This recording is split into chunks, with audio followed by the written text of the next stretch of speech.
Hello दोस्तों, कैसे हैं आप लोग। एक बार फिर से स्वागत है आप सभी लोगों का आप सभी के अपने चैनल सपोर्टिंग आप फार्मेसी में। दोस्तों, आज का ये वीडियो आप सभी लोगों के लिए बहुत ही महत्वपूर्ण होने वाला है, क्योंकि आज की इस वीडियो में आप लोगों को नई बीमारी और नई दवाइयों के बारे में बताने वाला हूं। दोस्तों, आज की इस वीडियो में आप लोगों को बताने वाला हूं साइनोसाइटिस बीमारी के बारे में। ये साइनोसाइटिस बीमारी क्या होता है, ये बीमारी होने पर क्या क्या लक्षण देखे जाते हैं, ये बीमारी होने का क्या कारण होता है, ये बीमारी होने पर क्या क्या प्रॉब्लम देखे जाते हैं, और इस बीमारी को ठीक करने के लिए कौन कौन सी दवाइयां दिया जाता है, हर एक बात आप लोगों को पूरी की पूरी डिटेल बताऊंगा। तो आज का वीडियो बहुत महत्वपूर्ण है। अगर आप मेडिकल के छात्र हैं तब तो जान लीजिए आपको बहुत ही बेहतरीन वीडियो मिल गया है। इस वीडियो को कोशिश करना कि एक बार पूरा जरूर देख लेना। तो चलिए वीडियो को स्टार्ट करते हैं। लेकिन वीडियो को स्टार्ट करने से पहले एक महत्वपूर्ण सूचना, एक सपोर्टिंग आप फार्मेसी के इस चैनल पर ये वीडियो बनाया जाता है केवल मेडिकल छात्रों के नॉलेज के लिए। कोई भी दवा अपने से ना इस्तेमाल करें बिना डॉक्टर के सलाह के। लेकिन सबसे पहली बात यहाँ पर यह आता है कि आखिरकार ये साइनोसाइटिस होता क्या है। तो चलिए सबसे पहली बात ये जान लेते हैं कि साइनोसाइटिस होता क्या है। आप लोगों को हिंदी और इंग्लिश दोनों भाषाओं में बताऊंगा, तो किसी को परेशान होने की कोई भी आवश्यकता नहीं है। दोस्तों, साइनोसाइटिस क्या होता है। साइनोसाइटिस जो होता है, sinusitis is present when the tissue lining the sinus become Slovene. मतलब ये एक ऐसा होता है बीमारी साइनोसाइटिस जहां पर देखा जाता है कि ये जो टिश्यू होते हैं, साइनस के टिश्यू, साइनस के जो ऊतक होते हैं वहां पर स्वेलन हो जाता है, सूजन हो जाता है, इन्फ्लामेशन हो जाता है। और यह अक्सर देखा जाता है इन्फेक्शन की वजह से होता है। अब किसकी इन्फेक्शन की वजह से होता है? बैक्टीरिया, वायरस, फंगस, इनके इन्फेक्शन के द्वारा ये होता है। शुद्ध हिंदी में जानना चाहते हैं तो वो भी जान सकते हैं कि साइनोसाइटिस जो होता है, यह बीमारी तब होता है जब साइनस के अस्तर के ऊतक जो होते हैं वो सूज जाते हैं, वहां पर सूजन आ जाता है। और यह सूजन संबंधित जो प्रतिक्रिया होता है ये वायरस के कारण हो सकता है, बैक्टीरिया के कारण, फंगस के कारण ये देखा जाता है। समझ गए आप लोग। तो ये साइनस क्या होता है, यहां पर आप लोगों को समझ में आ रहा होगा कि मैं कह रहा हूं साइनस के ऊतक में सूजन हो जाता है। तो पहली बात, ये साइनस क्या होता है और हमारे शरीर में साइनस का काम क्या होता है। अब यहां पर सूजन हो रहा है, दर्द हो रहा है, कुछ भी हो रहा है, तो ये काम क्या होता है पहले ये तो हमें पता रहना चाहिए। तो देखिए, ये होता है साइनोसाइटिस। जैसे कि हमारे शरीर में, हमारे खोपड़ी में इस जगह पर होता है साइनस। ये फ्रंटल साइनस होता है ऊपर का, जो बीच में यहाँ पर छोटा सा होता है इसको हम लोग बोलते हैं एथनोइड साइनस हो गया। और जो नीचे यहाँ पर होता है इस जगह पर, इसको हम लोग मैक्सिलरी साइनस बोलते हैं। समझ गए। और अगर इसमें सूजन हो जाता है, इस तरीके से दर्द होता है, स्वेलिंग हो गया है बैक्टीरिया, वायरस, फंगस के कारण, तो इस तरह के बीमारी को हम लोग बोलते हैं साइनोसाइटिस। अब बहुत सारे लोग ऐसे भी होंगे जिनको ये नहीं पता होगा कि ये साइनस जो होता है इनका हमारे शरीर में काम क्या होता है और ये साइनस होते क्या हैं। समझ गए आप लोग। तो साइनस में जब प्रॉब्लम होगा तब तो इसको साइनोसाइटिस बोलते हैं, लेकिन ये साइनस क्या होता है और साइनस का हमारे शरीर में क्या काम होता है, पहले चलिए थोड़ा सा इसको भी जान लेते हैं और फिर सारे के सारे मेडिसिन के बारे में हम लोग जानेंगे। सबसे पहली बात दोस्तों ये है कि ये साइनस क्या है। ये हमारे शरीर में जो साइनस है ये क्या है। यहाँ पर देखिए, यहाँ पर देखिए, यहाँ पर ये frontal sinus, ethmoid sinus, maxillary sinus. तो ये साइनस होता क्या है और हमारे शरीर में ये साइनस का काम क्या होता है ये पहले जान लीजिए। सबसे पहला बात ये है, व्हाट इज दिस साइनस। ये साइनस क्या है। Sinus, the sinus are air field space in the present of skull, जो कि हमारे खोपड़ी में होता है। And they are located behind the forehead, nasal bone, cheeks and eyes. Healthy sinus contain no bacteria and other there. जो हमारे healthy sinus होते हैं उसमें कोई भी बैक्टीरियल, वायरस, फंगल इन्फेक्शन नहीं होता है, तो वो हमारा हेल्दी साइनस होता है। लेकिन यहाँ पर सूजन हो गया है, दर्द हो रहा है, तो इसको हम लोग साइनोसाइटिस बोलते हैं। ये हेल्दी नहीं है। तो अभी जो इंग्लिश में आपको समझाया हूँ नहीं समझ में आया होगा, वो शुद्ध हिंदी भाषा में समझ लीजिए दोस्तों। ये जो साइनस होता है ये हमारे खोपड़ी में प्रेजेंट होता है, जो कि खोपड़ी में हवा भरे स्थान ये होते हैं, जो कि माथे में, नाक की हड्डियों, गालों और आंखों के पीछे ये स्थित होते हैं। स्वस्थ साइनस जो होते हैं ये बैक्टीरिया, वायरस, फंगस की बीमारी की इन्फेक्शन इनको नहीं हुआ रहता है। अब ये साइनस का काम क्या होता है, अभी तक आप लोगों को कुछ नहीं समझ में आया होगा तो भी कोई बात नहीं, लेकिन ये साइनस का काम क्या होता है हमारे बॉडी में ये जानना आपको बहुत ही जरूरी है। दोस्तों चलिए बात कर लेते हैं, what is the function of sinus. हमारे शरीर में ये साइनस जो होते हैं इनका काम क्या होता है। They secrete mucus to protect against infection and humidity the air you breathe before it reach the lungs. The thin mucus traps dust, dust and pollutant air drain. इसका मतलब क्या होता है, ये जो साइनस होते हैं ये म्यूकस को सेक्रेट करने का काम करते हैं। किसके अगेंस्ट? इन्फेक्शन के अगेंस्ट, जैसे कि ह्यूमिडिटी, कोई भी हवा बाहरी गंदगी हमारे अंदर ना जाए, उसको ये रोकने का काम करता है, हमारे लंग तक ना पहुंचे उसको ये रोकने का काम करता है। नाक में ही ये फंसा लेता है और वहीं से वो रिटर्न कर देता है, उसको ये बाहर निकाल देता है। शुद्ध हिंदी भाषा में आप समझिए, तब आपको समझ में आएगा। ये जो होता है साइनस का काम क्या होता है हमारे शरीर में, ये जो होता है संक्रमण से बचाने के लिए बलगम का स्राव करते हैं, और जिस हवा से आप सांस लेते हैं उसे फेफड़ों तक पहुंचने से पहले ये नम कर देते हैं, और पतला बलगम गंदगी, धूल और प्रदूषण नालियों को ये फंसा लेता है नाकों में अपने, और ये बाहर निकाल देता है उसको। समझ गए? इसीलिए इनका ये काम होता है। अगर ये ना फंसाए और बाहर ना निकाले तो सारी की सारी गंदगी हमारी नाकों के रास्ते अंदर चला जाता है। दोस्तों इसी तरह से मैं आप सभी लोगों के लिए एक बुक बनाया हूं, जिस बुक का नाम है A to Z medicine book. ये जो दोस्तों बुक है ये टोटल 600 पेज का है, जिसमें आप लोगों को टोटल 46 चैप्टर मिल जाएंगे, और साथ ही साथ आप लोगों को फ्री में पूरे बुक का 46 वीडियो लेक्चर भी मिल जाएगा हर एक चैप्टर का, जिसकी आप लोगों को मिल जाएगा मात्र 499 रुपये। ये बुक आप लोगों को PDF के फॉर्मेट में व्हाट्सअप पर मिलेगा, जो कि आप कैसे लेंगे इसी वीडियो के कमेंट बॉक्स में जाएंगे, वहाँ पर एक लिंक मिल जाएगा। जब आप उस लिंक पर क्लिक करेंगे तो डायरेक्ट आप व्हाट्सअप पर पहुंचेंगे, उसी नंबर पर आपको पेमेंट करना है, वहीं पर आपको बुक और पूरे बुक का वीडियो लेक्चर भी मिल जाएगा। जो लोग लेना चाहते हैं ले सकते हैं, जो लोग प्रैक्टिस करने वाले छात्र हैं जरूर इस बुक को परचेज करें, जिसमें हजारों प्रकार की दवाइयों का नॉलेज आपको मिल जाएगा।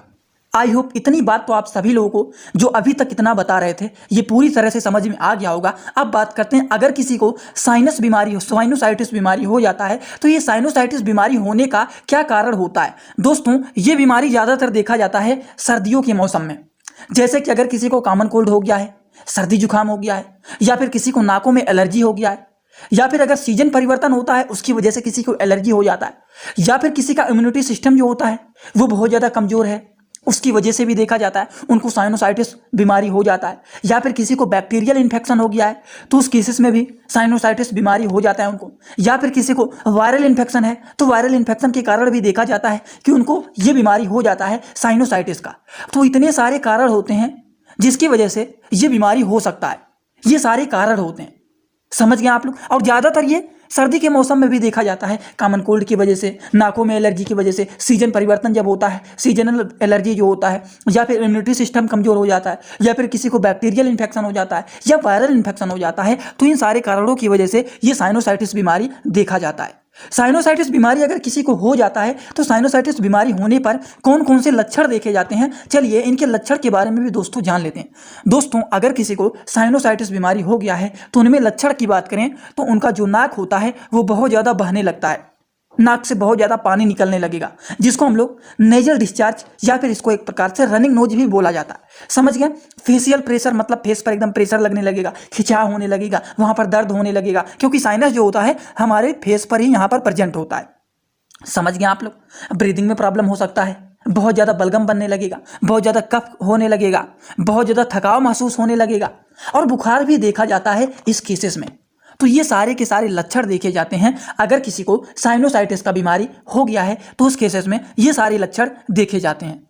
आई होप ये सभी बात आपको समझ में आ गया होगा। अभी तक आप लोगों को साइनोसाइटिस की बीमारी के बारे में पूरा डिटेल बताए हैं कि ये साइनोसाइटिस क्या होता है। साइनोसाइटिस में आपको बताया कि साइनस में सूजन हो जाता है, दर्द होने लगता है, स्वेलिंग हो जाता है। तो ये साइनस क्या होता है, साइनस का हमारे शरीर में काम क्या होता है, इनका फंक्शन क्या होता है, ये भी पूरा डिटेल आपको बता दिए हैं कि बाहर से धूल मिट्टी कण गंदगियाँ हवा जो जाते हैं उनको ये नाकों में फंसा लेते हैं और इसको बाहर निकालने का काम करते हैं, ये म्यूकस को सेक्रेट करने का काम करते हैं। ये भी आपको बता दिए हैं। फिर आपको यहाँ पर बताएं अगर किसी को साइनोसाइटिस का बीमारी हो जाता है तो ये बीमारी होने का क्या कारण होता है, काजेज भी आपको बता दिए हैं। और फिर आपको बताएं अगर किसी को साइनोसाइटिस बीमारी हो जाता है तो उनमें कौन कौन से लक्षण देखे जाते हैं, सिम्टम भी आप लोगों को बता दिए हैं। तो कोई ऐसा नहीं होगा जिनको इतनी बात नहीं समझ में आया होगा। दोस्तों अगर आपको कोई भी पॉइंट समझ में नहीं आया होगा जितना अभी तक बताए हैं तो यहीं से एक बार थोड़ा सा वीडियो पीछे करके रिपीट करके देख लेना, पूरा डिटेल आपको समझ में आ जाएगा। समझ गए आप लोग? तो चलिए अब आप लोगों को बताते हैं कि अगर मान लीजिए किसी को लक्षण में देख करके लगता है कि लग रहा है इनको साइनोसाइटिस की बीमारी हुआ है, तो इसको कंफर्म करने के लिए क्या सच में इनको साइनोसाइटिस का बीमारी हुआ है कि नहीं हुआ है, तो इसको कंफर्म करने के लिए डायग्नोसिस एंड टेस्ट कराए जाते हैं। तो कौन कौन से टेस्ट कराए जाते हैं इसको कंफर्म करने के लिए, चलिए हम लोग टेस्ट के बारे में भी थोड़ा सा ध्यान लेते हैं। Diagnosis and test of sinusitis disease. तो चलिए इनके अगर किसी को साइनोसाइटिस का लक्षण लगता है तो उस केसेस में टेस्ट कराए जाते हैं। जैसे कि सबसे पहला फिजिकल एग्जामिनेशन होता है, मेडिकल हिस्ट्री देखा जाता है कि पहले आपको कोई बीमारी तो नहीं ना है, या फिर कौन कौन से लक्षण आपको देखे जा रहे हैं, क्या आपको बुखार है, क्या आपको कफ बन रहे हैं, समझ रहे हैं। तो ये सारे क्वेश्चन पूछे जाते हैं जो कि एक प्रकार का हमारा फिजिकल एग्जामिनेशन टेस्ट होता है। दूसरा जो होता है वो होता है इंडोस्कोपी टेस्ट, जिसमें ऑप्टिकल इंस्ट्रूमेंट के द्वारा ये टेस्ट किया जाता है और जिसके माध्यम से इसको आइडेंटिफाई किया जाता है कि क्या पेशेंट को साइनोसाइटिस डिजीज हुआ है या फिर नहीं हुआ है। और कुछ केसेस में कभी कभी सीटी स्कैन के माध्यम से भी इसको आइडेंटिफाई किया जाता है कि क्या सच में इनको साइनोसाइटिस बीमारी हुआ है कि नहीं हुआ है। समझ गए। अगर ये टेस्ट में कंफर्म हो जाता है कि हाँ इनको साइनोसाइटिस का डिजीज हो गया है तो उस केसेस में कौन कौन सी दवाइयाँ दिया जाता है। तो अब आप लोगों को जो पहले से आप लोग बहुत पहले से इंतजार कर रहे थे कि बस इस बीमारी के इलाज के बारे में बताइए, इस बीमारी के इलाज के बारे में बताइए, तो इलाज तो आपको लास्ट में बताता हूँ, क्योंकि पहले उस बीमारी के बारे में पूरा डिटेल समझाता हूँ कि आपको वो बीमारी के बारे में पूरा नॉलेज रहे कि बीमारी क्या होता है, ये बीमारी क्यों होता है, ये बीमारी होने पर क्या लक्षण देखे जाते हैं, और लक्षण देख करके लगता है कि अगर इनको ये बीमारी हो गया है तो इसको कंफर्म करने के लिए कौन कौन से टेस्ट कराए जाते हैं, और उसके बाद आपको ट्रीटमेंट के बारे में बताते हैं और मेडिसिन के बारे में बताते हैं। समझ गए। तो यही रूल है और ये रूल पे आपको भी फॉलो करना चाहिए। इस तरह से चलेंगे तो अच्छी जानकारी आपको रहेगा। तो चलिए अब बात करते हैं ट्रीटमेंट के बारे में। दोस्तों ट्रीटमेंट की बात करें तो सबसे पहले जो मेडिसिन होता है वो एंटीबायोटिक प्रोवाइड किया जाता है, जो कि काफ़ी ज़्यादा यूजफुल एंड पॉपुलर मेडिसिन होता है। अगर किसी को साइनोसाइटिस डिजीज हो जाता है तो बैक्टीरियल इन्फेक्शन को ये किल करने का काम करता है। दोस्तों अगर किसी को साइनोसाइटिस की बीमारी हो गया है तो उस केसेस में एमॉक्सिसिलिन, जो कि मॉक्स के नाम से फेमस होता है, इस एंटीबायोटिक को दिया जाता है। एंटीबायोटिक का काम क्या होता है आप सभी लोगों को पता होगा। एंटी और बायोटिक ये दो वर्ड से मिलकर के बना हुआ है। एंटी का मतलब होता है अपोजिट, मतलब उल्टा काम करना, और बायोटिक का मतलब होता है बैक्टीरियल इन्फेक्शन के। तो बैक्टीरियल इन्फेक्शन के ये उल्टा काम करने का करता है, मतलब इनको किल करने का काम करता है एंटीबायोटिक। तो एंटीबायोटिक की बात करें तो एमॉक्सिसिलिन एंटीबायोटिक का इस्तेमाल किया जाता है, जो कि मॉक्स के नाम से ज़्यादातर फेमस होता है। ये दोस्तों जो होता है मॉक्स के नाम से ये 500 mg का होता है।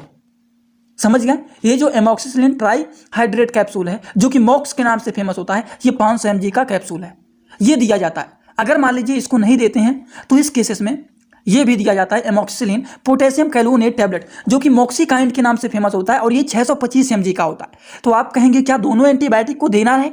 दोनों नहीं दिया जाता है, दोनों में से कोई एक देना है। पहले तो ये दिया जाता है, लेकिन अगर ज़्यादा प्रॉब्लम है तो उस केसेस में ये दिया जाता है। According to the patient condition दोनों में से कोई एक एंटीबायोटिक दिया जाता है, और इनका जो डोज होता है दोस्तों एक टैबलेट कैप्सूल होता है। ये जो है जो मॉक्सीकाइंड है 625 mg का ये टैबलेट होता है और ये कैप्सूल है। समझ गए। अगर हम बात करें इनका डोज क्या होता है तो एक टैबलेट दिन भर में 2 बार लिया जाता है, वो भी खाना खाने के बाद इसको लिया जाता है। समझ गए। इसी के साथ साथ कुछ और भी दवाइयाँ होता है, जैसे कि अगर किसी को एलर्जी हो गया है, एलर्जी के कारण ये देखा गया है कि साइनोसाइटिस की बीमारी इनको हो गया है, तो उस केसेस में दिया जाता है एंटी एलर्जिक मेडिसिन, जो कि एलर्जी को ठीक करने का काम करते हैं। अब बात करें एलर्जी की दवाइयों के बारे में तो सबसे पहला जो मेडिसिन होता है वो होता है लियोसिट्रिजिन टैबलेट। सबसे पहले तो ये दिया जाता है। अगर इससे नहीं ठीक होता है तब ये एलर्जिया दिया जाता है, जो कि फेक्सोफेनाडिन हाइड्रोक्लोराइड टैबलेट ये होता है। समझ गया। लियोसिट्रिजिन टैबलेट जो है ये 5 mg का है, जो कि सिप्ला कंपनी के द्वारा मैन्युफैक्चर किया गया है, और वहीं पर ये जो फेक्सोफेनाडिन है जो कि एलर्जिया के नाम से ज़्यादा फेमस होता है, ये 120 mg का है, जो कि सैनोफी कंपनी के द्वारा मैन्युफैक्चर किया गया है। तो ये दोनों के दोनों एलर्जी की दवाइयाँ हैं, लेकिन दोनों में से कोई एक दिया जाता है। सबसे पहले तो ये दिया जाता है, इससे नहीं ठीक होता है तब ये दिया जाता है। समझ गए आप लोग। अब इनके डोज क्या होते हैं वो भी जान लेते हैं। इनका जो डोज होता है दिन भर में 1 टैबलेट लेना है, 1 से 2 टैबलेट ले सकते हैं 1 से 2 बार। मतलब ओडी का मतलब होता है दिन भर में 1 बार, बीडी का मतलब होता है दिन भर में 2 बार दवा को लेना है। तो 1 टैबलेट दिन भर में 1 से 2 बार ले सकते हैं, वो भी खाना खाने के बाद। समझ गए। तो ये हो गया अगर किसी को एलर्जी के कारण साइनोसाइटिस का बीमारी हो गया है तो उस केसेस में एंटी एलर्जिक मेडिसिन दिया जाता है। समझ गए आप लोग। तो इसी तरह से कुछ और भी दवाइयाँ होता है। अगर मान लीजिए किसी को बहुत ज़्यादा साइनोसाइटिस बीमारी के कारण बहुत ज़्यादा दर्द हो रहा है, बहुत ज़्यादा सूजन बन गया है, स्वेलिंग हो गया है, बहुत ज़्यादा दर्द हो रहा है, तो उस केसेस में जीरोडोल टैबलेट को दिया जाता है। अब बात करें जीरोडोल के बारे में तो जीरोडोल में देखिए एसिक्लोफिनैक, समझ गए, उसके बाद साइटियोपेप्टिडोज एंड पैरासीटामॉल होते हैं। तो ये 3 चीज़ इसमें पाए जाते हैं जीरोडोल ईएसपी में, जो कि काफ़ी ज़्यादा यूजफुल एंड पॉपुलर मेडिसिन होता है स्वेलिंग एंड पेन को कंट्रोल करने के लिए। नहीं तो अगर ये नहीं देते हैं तो उस केसेस में कभी कभी डाइक्लोफिनेक सोडियम टैबलेट को भी दिया जाता है। इनमें से कोई एक दिया जाता है, दोनों नहीं दिया जाता है। दोनों एक प्रकार से पेनकिलर मेडिसिन है, दर्द और स्वेलिंग को भी ठीक करने का काम करते हैं। अगर किसी को दर्द हो रहा है, सूजन बना हुआ है, तो ये दोनों चीज़ों को ठीक करने का काम करते हैं। दोनों का काम सेम होता है, तो दोनों में से कोई एक टैबलेट दिया जाता है। और इनमें पैरासीटामॉल भी मिले होते हैं, तो ये हमारे शरीर के फीवर को भी कंट्रोल करने का काम करते हैं। इनका डोज क्या होता है? डोज की अगर बात करें तो एक टैबलेट दिन भर में 1 से 2 बार दिया जाता है, वो भी खाना खाने के बाद। आई होप आप सभी लोगों को ये भी बात पूरी तरह से समझ में आ गया होगा। आप लोगों को यहाँ पर पेन एंड स्वेलिंग मेडिसिन के बारे में बताया है, जैसे कि जीरोडॉल एसपी हो गया या फिर डाइक्लोफिनेक सोडियम टैबलेट हो गया। दोनों में से कोई एक टैबलेट को दिया जाता है। समझ गए आप लोग? तो कुछ और भी दवाइयों की बात कर लेते हैं, जैसे कि मान लीजिए एंटीबायोटिक का इस्तेमाल किया, उसके बाद पेन किलर मेडिसिन का इस्तेमाल कर दिया कि सूजन हो गया है, बहुत ज़्यादा दर्द हो रहा है, उसके बाद बैक्टीरियल इन्फेक्शन को किल करने के लिए और भी एक दवा को आपको पहले बताए हैं। तो वो सारी दवाइयों को अगर आप खाते हैं और आपके पेट में जलन हो रहा है, पेट में आपके गैस्ट्रिक काज हो रहा है, गैस बन गया है, तो उस केसेस में एंटी गैस्ट्रिक मेडिसिन दिया जाता है। कुछ गैस की दवाइयों को भी दिया जाता है, जैसे कि रेनिटिडीन टैबलेट को दे दिया जाएगा, या फिर ये नहीं दे रहे हैं तो पेंटाप्राजोल टैबलेट को दे दिया जा रहा है। दोनों में से कोई एक टैबलेट दिया जाता है और दोनों का काम होता है कि पेट के गैस को ठीक करना। समझ गए आप लोग? जो कि ये एसिलॉक्स के नाम से फेमस होता है और ये पेंटाप के नाम से फेमस होता है। समझ गए? जो कि ये रेनिटिडीन है और ये पेंटाप्राजोल है। और आप सभी लोगों को याद होगा, मैंने गैस्ट्रिक की दवाइयों का एक ट्रिक भी याद कराया है। जो लोग पहली बार देख रहे हैं वो देख लीजिए कि अगर किसी भी दवाइयों के लास्ट में दोस्तों प्राजोल आता है, PRAZOL, या फिर किसी भी दवाइयों के नाम के बगल में टिडीन आता है, TIDIN, तो इनका मतलब क्या होता है दोस्तों? अगर किसी भी दवाइयों के लास्ट में प्राजोल आता है, जैसे कि पेंटाप्राजोल, ओमेप्राजोल, ये दोनों दवाइयों के लास्ट में प्राजोल आ रहा है, तो इनका भी काम होता है ये हमारे पेट के गैस को ठीक करने का काम करते हैं। और वहीं पर अगर किसी दवाइयों के नाम के बगल में टिडीन आता है, तो इनका भी वही काम होता है, हमारे पेट के गैस को ठीक करना। जैसे कि अब कहेंगे आप कि टिडीन का एग्जाम्पल दीजिए, जैसे कि रेनिटिडीन हो गया, सिमिटिडीन हो गया, तो दोनों में टिडीन आ रहा है, तो इनका भी एक काम होता है कि ये भी एक प्रकार का एंटी गैस्ट्रिक मेडिसिन होते हैं। समझ गए? तो इस तरह से इनको याद कराया था। जो लोग पुराने छात्र होंगे उनको ये बात याद होगा। चलिए इनके डोज के बारे में बात कर लेते हैं कि इनका डोज क्या होता है। तो एक टैबलेट दिन भर में 1 से 2 बार लिया जाता है। तो डॉक्टर लोग, कुछ लोग कहते हैं खाना खाने के पहले भी इस दवा को खा सकते हैं और खाना खाने के बाद भी इसको खा सकते हैं। वो ले सकते हैं, खाना खाने के पहले भी इसको लिया जा सकता है और खाना खाने के बाद भी लिया जा सकता है। अगर आप खाना खाने के पहले लेते हैं तो खाना खाने के आधे घंटे पहले इसको लिया जाता है। समझ गए आप लोग? कुछ और भी दवाइयाँ होती हैं, चलिए उसको भी थोड़ा सा जान लेते हैं। जैसे कि अगर मान लीजिए नेजल ड्रॉप भी आता है, जैसे कि अगर मान लीजिए किसी का नेजल कंजेशन हो गया है, नाक एकदम जाम हो गया है, या फिर एकदम नाक से पानी बह रहा है, नेजल सेक्रेशन हो रहा है बहुत ज़्यादा, या फिर स्लोवेन हो गया है वेसल्स में, मतलब एकदम सूजन हो गया है वेसल्स में, तो उसको ठीक करने के लिए नेजल ड्रॉप दिया जाता है। नेजल का मतलब होता है दोस्तों नोज, नोज मतलब होता है नाक। अगर नाकों में सूजन हो जाता है, नाक जाम हो जाता है, नाकों में सेक्रेशन हो रहा है, तो उसको ये ठीक करने का काम करते हैं। एक बात और आपको बता देता हूँ कि ये अलग अलग डोज में आते हैं। बच्चों के लिए अलग आता है, एडल्ट एज के लिए अलग आता है। समझ गए? तो पहले देखा जाएगा कि ये साइनोसाइटिस की बीमारी बच्चे को हुआ है कि बड़े लोगों को हुआ है। समझ गए? ये बात करें, नेजल ड्रॉप जो होता है इनका नाम होता है ओट्रिवीन ऑक्सी, जो कि फास्ट रिलीफ होता है, बहुत तेजी से रिलीफ दिलाने का काम करता है। ये जो नेजल ड्रॉप है ये क्या क्या चीज़ों से मिलकर के बना है, इनके कंपोजिशन को भी चलिए जान लेते हैं। ऑक्सी मेटाजोलिन हाइड्रोक्लोराइड नेजल सॉल्यूशन, ये इसका कंपोजिशन होता है, जो कि आप लोग थोड़ा बहुत देख करके समझना सीखिए, इससे आपको थोड़ा सा अंडरस्टैंडिंग होगा। ये इंडियन फार्माकोपिया का है। समझ गए? चलिए बात करते हैं कुछ और लास्ट दवाइयों के बारे में। दोस्तों इंजेक्शन भी लगाए जाते हैं, वो भी लास्ट केसेस में। अगर किसी को ज़्यादा हो गया ये बीमारी, ज़्यादा प्रॉब्लम हो रहा है, तो उस केसेस में एंटीबायोटिक का इंजेक्शन भी लगाया जाता है। जैसे कि एंटीबायोटिक के बारे में बात करें तो एक होता है टैक्सिम, TAXIM। ठीक, थोड़ा सा यहाँ पर चमक रहा होगा तो इसीलिए मैं यहाँ पर बगल में लिख दिया हूँ टैक्सिम। जो उसका कंपोजिशन होता है टैक्सिम का, सेफोटैक्सिम सोडियम इंजेक्शन, जो कि इंडियन फार्माकोपिया का इंजेक्शन होता है, जो कि एक प्रकार का क्या होता है, एंटीबायोटिक इंजेक्शन होता है। अब आप लोग कहेंगे इनको किस रूट से लगाना है, तो रूट इनका यहाँ पर लिखा गया है। इसको आप आईएम भी लगा सकते हैं, मांस में भी लगा सकते हैं, और इसको आप नस में भी लगा सकते हैं। समझ गए? दोनों रूट से आप लगा सकते हैं, जो कि यहाँ पर लिखा गया है। उसी तरीके से मोनोसेप भी होता है, जिसका कंपोजिशन होता है सेफ्ट्राक्सोन इंजेक्शन, इसको भी आप दोनों रूट से लगा सकते हैं। लेकिन डॉक्टर लोग ज़्यादा से ज़्यादा प्रिस्क्राइब करते हैं कि इसको आईवी ही लगाइए। आईवी लगाने के लिए क्यों कहा जाता है? क्योंकि जब कोई इंजेक्शन आईवी लगाया जाता है तो वो ड्रग को डायरेक्ट डिलीवर करते हैं हमारे ब्लड में। क्यों? क्योंकि जब इंजेक्शन लगाते हैं तो थोड़ा सा पीछे की तरफ खींचते हैं, जब ब्लड आ जाता है तो हमें पता चल जाता है कि हाँ इंजेक्शन नस में ही गया है, और जब नस में चला गया है तो जब हम डायरेक्ट ड्रग को डिलीवर करते हैं तो वो डायरेक्ट हमारे ब्लड में जाता है, और जब कोई भी दवा हमारे डायरेक्ट ब्लड में जाता है तो उसका एक्शन जो होता है वो बहुत तेज़ी से होता है। समझ गए आप लोग? तो ये कुछ बातें आप सभी लोगों को जानना चाहिए। ठीक, तो ये दोनों में से कोई एक इंजेक्शन का इस्तेमाल किया जाता है, ये दोनों नहीं इस्तेमाल किया जाता है। क्यों इतनी बार ये बात आपको बता रहा हूँ? क्योंकि कमेंट बॉक्स में कई लोग आ जाते हैं, ये बताते हैं कि क्या ये भी बताएं एंटीबायोटिक, ये भी बताएं एंटीबायोटिक, पेन किलर में इतनी सारी दवाइयाँ बताएं, क्या सारे इस्तेमाल करने हैं? सारे नहीं, केवल एक, इनमें से केवल एक इस्तेमाल करना है। वो तो एग्जाम्पल के रूप में इतने सारे आपको दिखा रहे हैं कि ये भी कर सकते हैं, ये भी कर सकते हैं, लेकिन दोनों नहीं करना है, दोनों में से कोई एक करना है। तो आप लोगों को इन दवाइयों की, साइनोसाइटिस की बीमारी को ठीक करने के लिए कौन कौन से एंटीबायोटिक इंजेक्शन होते हैं उसके पहले आपको बताएं हैं। अगर नाक एकदम जाम हो गया है, नेजल सिक्रेशन हो रहा है, या फिर एकदम स्वेलिंग हो गया है, सूजन हो गया है वेसल्स में, तो उसको ठीक करने के लिए नेजल ड्रॉप होता है। बच्चों के लिए अलग आता है, बड़ों लोगों के लिए अलग आता है। ये भी आप सभी लोगों को समझा दिया है। फिर आपको बताएं गैस्ट्रिक मेडिसिन भी दिया जाता है साथ में, जिससे अगर पेट में गैस बन रहा है, जलन हो रहा है, तो उसको ठीक करने का ये काम करते हैं।